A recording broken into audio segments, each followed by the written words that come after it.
kisha kuangalia Roho Mtakatifu, alafu tutaendelea na kitakachofuata. Karibu tuishi.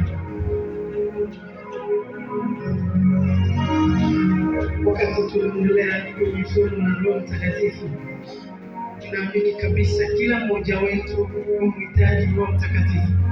Roho Mtakatifu ni kiongozi, anaweza akakuongoza kwenye mambo ambayo unatakiwa kuyafanya, ikiwa ni kwenye maisha yako ya kimwili, ikiwa ni maisha yako ya kiroho.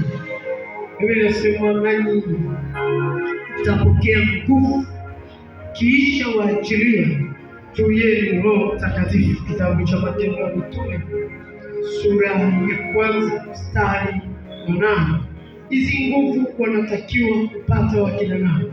Watu waliokubali na kunyenyekea, watu waliosema tunaitika kwako Kristo, watu ambao hawajihesabia kwamba mimi ni zaidi, taniambia nini? Roho Mtakatifu akai kwa watu ambao wanajiona ni mwamba fai, hayupo mahali hapo.